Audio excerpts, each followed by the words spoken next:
Hello दोस्तों, आप सभी का स्वागत है आपके अपने इस परिवार जेएमएस कम क्लासेस में। आज की इस वीडियो सेशन में हम लोग सीखने वाले हैं समांतर श्रेणी अर्थमेटिक्स प्रोग्रेशन की।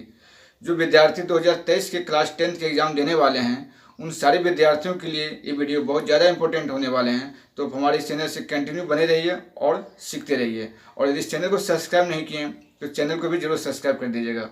तो आइए हम लोग अपनी क्लास की ओर शुरुआत करते हैं। जैसे कि आप लोग यहाँ देख रहे हैं, सबसे पहले हम लोग इसकी परिभाषा को हम लोग जानेंगे कि समांतर श्रेणी क्या होता है। तो आइए इसकी डेफिनेशन को हम लोग देखते हैं। कहा आपको समांतर श्रेणी कहता है, समांतर श्रेणी जो होता है ऐसा अनुक्रम जिनके किन्हीं दो पदों के बीच का अंतर हर जगह समान हो तो उसे हम लोग समांतर श्रेणी में कहा जाता है। यानी ऐसा अनुक्रम जिनके किन्हीं दो पदों के बीच का अंतर क्या रहेगा, हर जगह समान रहेगा, तो उसको हम लोग क्या कहते हैं, उसको हम लोग समांतर श्रेणी कहते हैं। अर्थात उसको संक्षिप्त में हम लोग क्या बोलते हैं, तो एपी कहते हैं। तो ऐसा अनुक्रम जिनके किन्हीं दो पदों के बीच का अंतर क्या हो, हर जगह समान हो, तो उसे हम क्या कहते हैं, समांतर श्रेणी में कहा जाता है। अर्थात T2 माइनस T1। देखिए समांतर श्रेणी जो होता है प्रथम पद को T1, T2, T3, T4 से क्या करते हैं, हम लोग सूचित करते हैं। समांतर श्रेणी के जो पद को हम लोग T1, T2, T3 इत्यादि से क्या करते हैं, हम लोग सूचित करते हैं। तो यही कहा कि ऐसा अनुक्रम जिनके किन्हीं दो पदों के बीच का अंतर हर जगह समान हो तो उसे समांतर श्रेणी में कहा जाता है। अर्थात T2 माइनस T1 यानी दूसरा माइनस पहला, या तो तीसरा माइनस दूसरा, या तो चौथा माइनस तीसरा, या तो पांचवा माइनस चौथा पद के बीच का अंतर हर जगह क्या रहेगा, सब समान रहेगा, नहीं इक्वल रहेगा। तो इसको हम लोग एपी में कहेंगे। उसको हम लोग क्या कहेंगे, एपी में कहेंगे। जैसे कि आपको एग्जाम्पल यहाँ दिया गया है। एग्जाम्पल आपको एक में कहा है कि 4, 6, 8, 12, 16 डॉट डॉट एपी में है। देखिए क्या दिया गया, एक अनुक्रम दिया गया है और इस सीरीज में हम लोग देखना है कि दिया गया सीरीज जो है आपके एपी में है कि नहीं है। आपके इस तरह के प्रश्न आपके एग्जाम में आते हैं। आपको इस तरह संख्या दिया जाएगा, आपको कहेगा संख्या बताइए कि क्या एपी में है। तो हम लोग चेक करेंगे कि एपी में है कि नहीं। तो एपी में कब होता है, जब किन्हीं दो पदों के बीच का अंतर क्या रहे, हर जगह समान रहेगा, तो संख्या आपको एपी में होगा। जैसे देखिए यहाँ इस तरह से दिया गया है कि 4, 6, 8, 10, 12 डॉट डॉट एपी में है। देखिए इस तरह से आपके प्रश्न में क्वेश्चन दिया रहेगा, कहेगा दिए गए जो सीक्वेंस है आपको एपी में है, या क्या करना है, आपको चेक करना। तो यहाँ देख रहे हैं क्या दिया गया है, 4, 6, 8, 10 और 12। तो क्या एपी में होगा। तो आइए हम लोग चेक करते हैं। एपी में कोई संख्या कब होता है, जब किन्हीं दो पदों के बीच का अंतर क्या होता है, हर जगह समान होता है। तो सारे संख्या आपको क्या होते हैं, एपी में होते हैं। तो देखिए ये हमको चेक करेंगे, क्या करेंगे, इसको हम लोग दूसरा में घटाएंगे पहला को, तो 6 में घटाते हैं 4 को, फिर हम लोग बराबर देंगे और क्या करेंगे, हम लोग तीसरा में घटाएंगे दूसरा को, फिर देखिए हम क्या करेंगे, चौथा में घटाएंगे तीसरा पद को, फिर देखिए हम लोग पांचवा में घटाएंगे आपका चौथा पद 10 को। तो देखिए घटाने के बाद सब के अंतर हर जगह समान आ रहा है। तो देखिए यहाँ 6 में घटेगा 4 कितना बचेगा, 2, 8 में घटेगा 6 बचेगा 2, फिर देखिए 8, 10 में घटेगा 8 बच रहा है 2, और यहाँ देख रहे हैं 12 में घटेगा 10 तो बच रहा है क्या, 2। देख रहे हैं हर जगह जो है उनके दो पदों के बीच का अंतर क्या आ रहा है, इक्वल आ रहा है, 2 आ रहा है। तो इस तरीके से दिया गया जो अनुक्रम होगा क्या होगा, आपके एपी में होगा, क्योंकि हर जगह बीच का अंतर क्या है, समान है। तो इसलिए जो सीक्वेंस जो है नहीं सीरीज जो है ये क्या आपको एपी में होगा, तो बिल्कुल एपी में आपके होंगे, क्योंकि दो पदों के बीच के अंतर हर जगह क्या आ रहा, समान आ रहा है। तो दिया गया अनुक्रम क्या आपका होगा, तो एपी में होगा। तो यहाँ लिखा देंगे क्या चीज जान देंगे, इसीलिए जो है क्योंकि सर्वांतर सब जगह क्या समान है, इसीलिए जो है 4, 6, 8, 10, 12 डॉट डॉट क्या है, एपी में है। ये क्या होगा, आपको एपी में होगा, क्योंकि देख रहे हैं सब जगह दो पदों के बीच का अंतर क्या आ गया, इक्वल आपको आ गया, 2, 2 आ गया, तो इसलिए संख्या आपको एपी में होगा। यदि दो पदों के बीच का अंतर हर जगह यहाँ समान नहीं है, तो मान यहाँ पे कितना 2 आता है, यहाँ 3 आता है, यहाँ 6 आता है, यहाँ कुछ और आता है, नहीं तो सब जगह बीच का अंतर आपको समान नहीं होता, तो वो संख्या आपको एपी में नहीं होता। लेकिन यहाँ हर जगह जब दो पदों के बीच का अंतर क्या है, इक्वल है, तो ये संख्या आपको एपी में बिल्कुल होगा नहीं। तो चलिए इसी तरीके से हम लोग चेक करेंगे कौन संख्या आपको एपी में है, कौन नहीं है।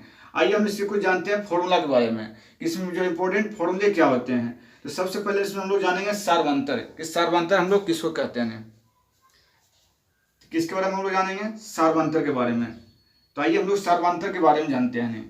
सार्वंतर क्या होता है, तो सार्वंतर जो है किसी भी एपी के दो पदों के बीच का जो अंतर होता है उसी को हम लोग क्या कहते हैं, सार्वंतर कहते हैं। और सार्वंतर को हम किस करते हैं, तो सार्वंतर को हम लोग लिखते हैं डी से। तो डी बराबर क्या होता है, T2 माइनस T1 या तो T3 माइनस T2, यानी एपी के दूसरे पद में पहले पद घटाइए, या तो तीसरे में से दूसरे घटाइए, या तो चौथा में से जो है आपको तीसरा घटाइए, तो उसका जो अंतर आता है उस अंतर को हम लोग क्या बोलते हैं, सर्वांतर कहते हैं। तो इसलिए सर्वांतर का फॉर्मूला क्या हो गया, डी बराबर T2 माइनस T1 या तो T3 माइनस T2। नेक्स्ट जानते हैं एपी के प्रथम पद। तो देखिए आपको बताया था कि एपी के जो है पद को हम लोग T1, T2, T3, T4, T5 इत्यादि से क्या करते हैं, हम लोग सूचित करते हैं। तो उसी प्रकार से अगर एपी के प्रथम पद यानी T1, तो एपी के प्रथम पद T1 को हम लोग सूचित करते हैं किससे, ए से। तो एपी का प्रथम पद जो होता है वो क्या होता है, आपको ए होता है। उसी पर द्वितीय पद जो है T2 बराबर क्या होता है, ए प्लस डी होता है। उसका तृतीय पद जो है आपको T3 बराबर क्या होता है, ए प्लस 2D। चतुर्थ पद जो है T4 बराबर क्या होता है, ए प्लस 3D। तो हम लोग क्या देख रहे हैं कि जिस एपी के पद ज्ञात करने कहेगा आपको, तो उसमें हम लोग क्या करेंगे, प्रथम पद के साथ सर्वांतर में जितनी संख्या कहेगा उससे हम लोग एक कम सर्वांतर मल्टीप्लाई करेंगे, जोड़ेंगे तो क्या निकल जाएगा, उसका संख्या निकल जाएगा। जैसे यहाँ कहा चतुर्थ पद T4, तो हम लोग क्या देख रहे हैं, ए प्लस चौथा पद करा, तो यहाँ क्या करेंगे, डी के साथ 3 लिखेंगे, उससे कम लिखेंगे। इस प्रकार से हो जाएगा चतुर्थ पद T4 बराबर ए प्लस 3D। ये सब क्या हो गया, तो एपी के व्यापक रूप हो गया, यानी T1, T2, T3, T4 क्या हो गया, उसके पद हो गए। इसी तरीके से आपको कहेगा पंचम पद है T5 बराबर, यानी पांचवा पद कहेगा तो क्या करेंगे हम लोग, ए प्लस 4D हो जाएगा। और छठा पद कहेगा तो ए प्लस हम लोग 5D लेंगे। तो इसी प्रकार से हम लोग क्वेश्चन जरूरत पड़ेगा तो उसका हम लोग प्रयोग करेंगे। आइए कुछ फॉर्मूला और यहाँ पर है उसके बारे में हम लोग जानते हैं। यहाँ देखिए क्या दिया गया है, कहा एपी के लगातार 3 संख्या। आपको इस तरह से प्रश्न आपके परीक्षा में आते हैं तो इस चीज को भी हम लोग याद रखेंगे। कहा एपी के लगातार 3 संख्या, तो हम लोग जानेंगे कि एपी के लगातार 3 संख्या क्या होता है। तो वो होता है, पहला संख्या होता है ए माइनस डी, ए और ए प्लस डी होता है। और एपी के 4 से लगातार संख्या कहेगा, तो एपी के 4 लगातार संख्या क्या होता है, तो पहला संख्या को हम लोग क्या मानेंगे, ए माइनस 3D, फिर दूसरा संख्या को हम मानेंगे ए माइनस डी, तीसरा हो जाएगा ए प्लस डी, और चौथा हो जाएगा ए प्लस 3D। इस तरीके से हम लगातार 4 संख्या को हम लोग मानेंगे। उसी पर देखिए करा लगे एपी के लगातार 5 संख्या, तो एपी के लगातार 5 संख्या जब कहेगा तो उसमें पहला संख्या को हम लोग क्या मानेंगे, ए माइनस 2D, दूसरा हो जाएगा ए माइनस डी, तीसरा हो जाएगा ए, और चौथा हो जाएगा ए प्लस डी, और पांचवा हो जाएगा ए प्लस 2D। तो इस प्रकार से एपी के लगातार जो है 3 संख्या या 4 संख्या या तो 5 संख्या का आप लोग इस तरीके से मान करके प्रश्न को बनाइएगा। आइए और इसमें प्रश्न क्वेश्चन कराने फॉर्मूला का एपी के एनवा पद। देखिए एपी के जो एनवा पद होता है उसको हम लोग किसे सूचित करते हैं, तो टीएन से सूचित करते हैं। तो एपी के एनवा पद यानी टीएन बराबर फॉर्मूला क्या होता है, A plus N minus 1 into D. तो एपी का एनवा पद यानी टीएन बराबर फॉर्मूला होता है, और एनवा पद मतलब क्या हुआ, अंतिमवा पद। तो अंतिमवा पद टीएन बराबर फॉर्मूला होता है A plus N minus 1 into D. फिर करा आपको एपी के एन पदों का योग। तो देखिए एपी के एन पदों के योग को हम लोग सूचित किससे करते हैं, तो एसएन से करते हैं। तो एसएन इजकल टू क्या होता है, n/2 into 2a plus n minus 1 into D होता है। तो इस फॉर्मूला का आप लोग याद रखिएगा, एपी के एन पदों का योग ज्ञात करने का कहेगा तो हम लोग फॉर्मूला क्या यूज करेंगे, n/2 into 2a plus n minus 1 into D use करेंगे। नेक्स्ट करा आपको ए और बी का समांतर माध्य। देखिए किन्हीं दो पदों के बीच का समांतर माध्य निकालने कहेगा। जैसे कि यहाँ 2 पद दिया गया ए और बी, करा ए और बी का समांतर माध्य। तो ए और बी का समांतर माध्य का फॉर्मूला क्या होता है, ए प्लस बी बटे 2। यानी जो 2 पद दिया जाएगा उसका समांतर माध्य निकालने कहेगा, तो दोनों पद को हम लोग जोड़कर 2 से डिवाइड करके निकल जाएगा, उसका समांतर माध्य निकल जाएगा। तो चलिए इतने सारे प्रकार के फॉर्मूला को आप लोग याद रखिएगा, तो आपको सारे प्रकार से प्रश्न आपके जरूर बनेंगे। तो आइए अब हम लोग इसके बात करते हैं प्रश्न की ओर। प्रश्न संख्या 1 की ओर, जैसे आपको प्रश्न संख्या 1 में कर रहा है, तो आइए हम लोग यहाँ देखते हैं प्रश्न संख्या इसका 1। देखिए प्रश्न संख्या आपको 1 में कराने कि समांतर से डी √2, 3√2, 5√2, 7√2 का 10वां पद क्या है। तो देखिए अब प्रश्न में क्या कराने हैं, आपको दिया गया क्या चीज, एपी दिया गया, एपी देखिए क्या है, √2 है, और क्या दिया गया है, देखिए प्रश्न में देख रही है हमने, प्रश्न में दिया गया आपको समांतर श्रेणी का पहला पद क्या है, √2 है, उसके बाद क्या है 3√2 है, उसके बाद 5√2 है, 7√2 है, का क्या करा 10वां पद निकालने के लिए, यानी क्या निकालना हमको 10वां पद यानी T10 निकालना है।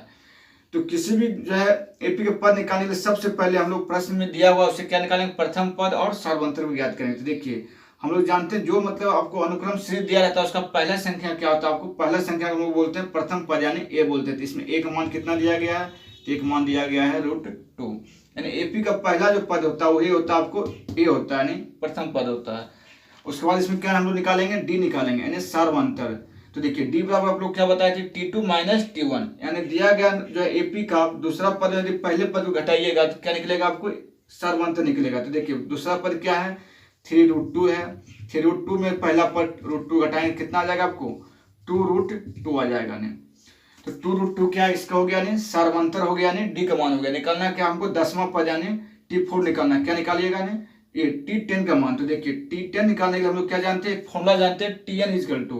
तो देखिए चूंकि हम लोग जानते हैं Tn बराबर फॉर्मूला क्या होता है, a plus n-1 into D.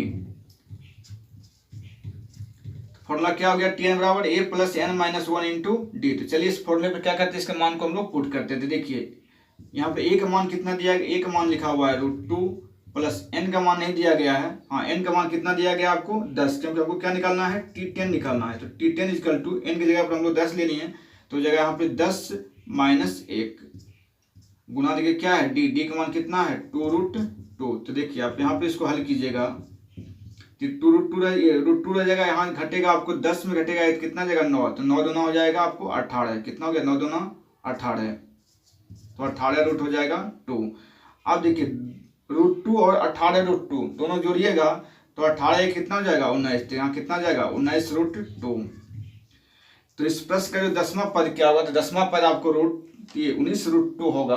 तो 19√2 देखिए किस ऑप्शन में दिया गया है, तो हम लोग देख रहे हैं इसके ऑप्शन नंबर डी में दिया गया है। तो आपके सही प्रश्न का जो आंसर क्या होगा, option number D is the right answer हो जाएगा। इस प्रश्न का सही आंसर क्या होगा, आपके ऑप्शन नंबर डी होगा।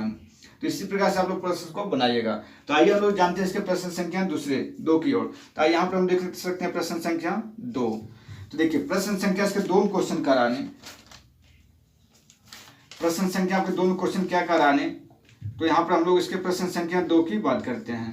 तो देखिए प्रश्न संख्या 2 में करा 17, 12, 17, 22, 27, 32 डॉट डॉट का इस श्रृंखला में कहता 20वां पद यह होगा।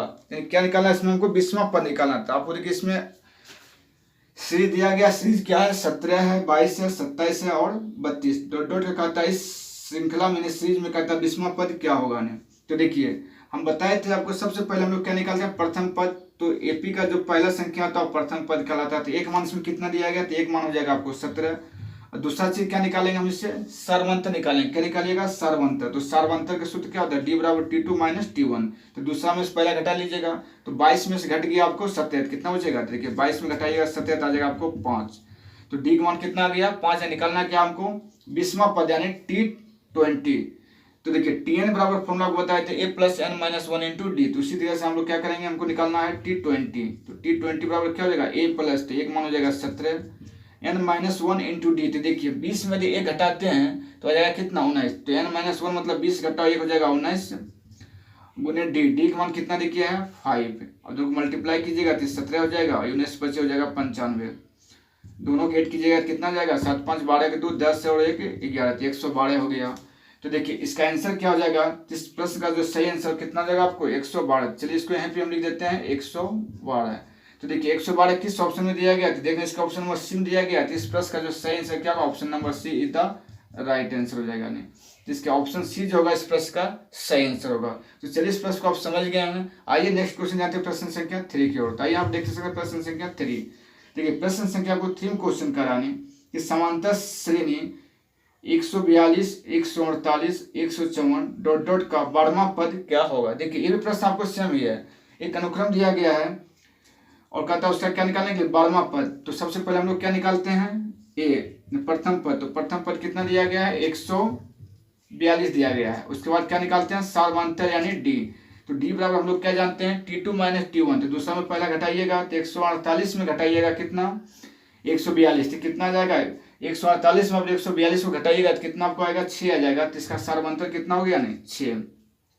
अब निकालना हमको T12 यानी 12वां पद। तो 12वां पद निकालने के लिए हम लोग Tn के सूत्र पर यूज करेंगे। Tn के सूत्र क्या होता है a plus n-1 into D.